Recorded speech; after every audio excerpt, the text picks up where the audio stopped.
So we're going to continue with the conceptual model that we built in the last lecture.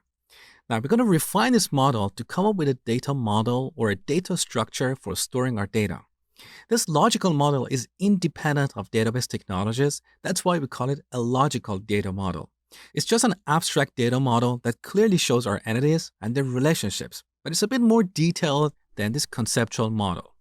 Later, when we pick a database management system like MySQL, we'll refine this logical model to implement it for this particular database management system, okay? So, what are we going to have in this logical model? Well, first we need to specify the type of each attribute, like string, integer, float, date, and so on.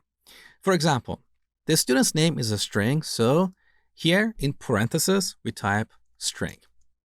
Note that here we have a string, not varchar, because varchar is an implementation detail. It's a data type in MySQL.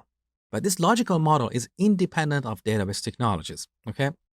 Now, similarly, email is a string, so let's add that here as well. And date registered is a date time. Now, it's often a good practice to split an attribute like name into multiple attributes like first name and last name. With this, we can easily query or sort students by their first or last name. In contrast, if we have a single attribute to store the full name, then we'll have to deal with extracting the first or last name, and this will make our queries complex and slow. The same is true when you have an address attribute. You should break it into smaller pieces like street, city, zip code, country, and so on. This way you can query on these individual pieces, okay? So let's split the name attribute into first and last names. That is better. Next, we need to specify the type of the relationship between our entities.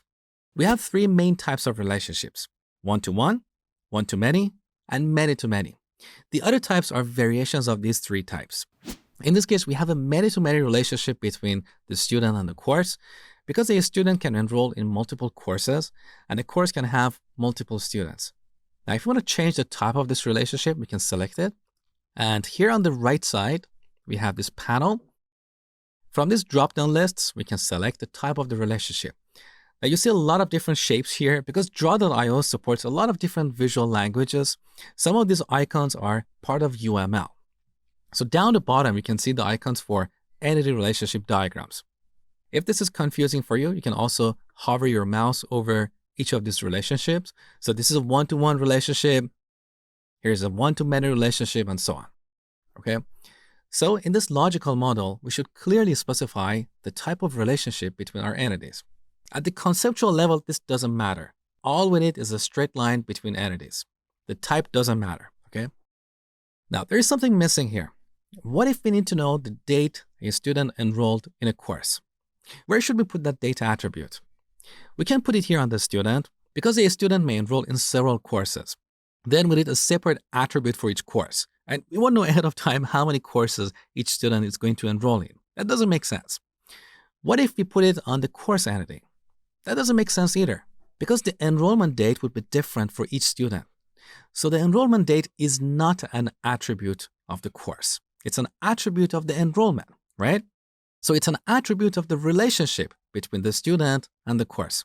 This is a common scenario in the real world that a lot of data modelers don't get right. So here we need to introduce a new entity that represents the relationship between the student and the course. Let me add that here and rename it to enrollment. Now in this entity, we're going to have an attribute called date. And the type of this attribute is date time. Now we need to delete this relationship between these two entities and recreate it through this new entity. So select this, delete. Now a student can have many enrollments, but each enrollment is for a particular student. So here we have a one-to-many relationship between the student and the enrollment. So I'm going to pick this relationship on the left side, add it here. Now let's drag and drop it on the student and the enrollment. So a student can have multiple enrollments, and that is why we have this fork icon on this side. This represents many, right? Similarly, a course can have multiple enrollments, but each enrollment is for a particular course. So once again, we need to add another one-to-many relationship here. let's move this around.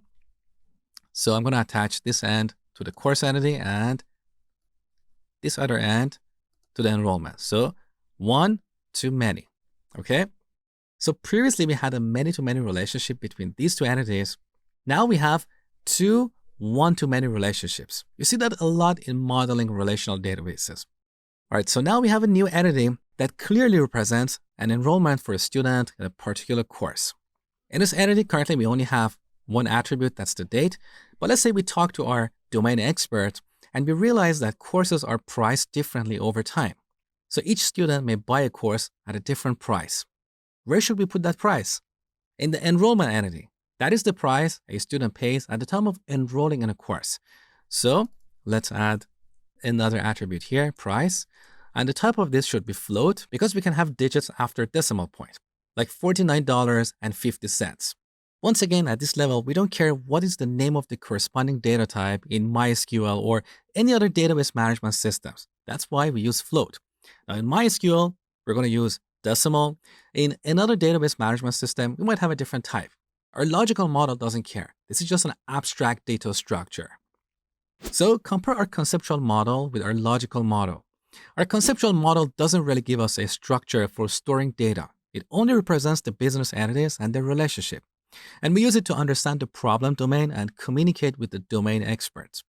Our logical model adds more details to our conceptual model. So now we almost know what structure or what tables we need to store our data. The entities that we have here eventually end up as tables in our database. All right, now let's add the type for these attributes as well.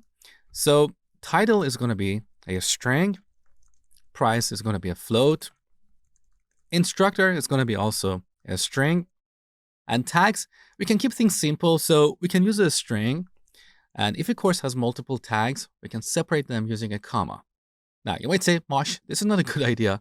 I know, we're going to talk about it later when we get to normalization. So for now, let's keep things simple. Next, we're going to take this logical model and implement it in MySQL.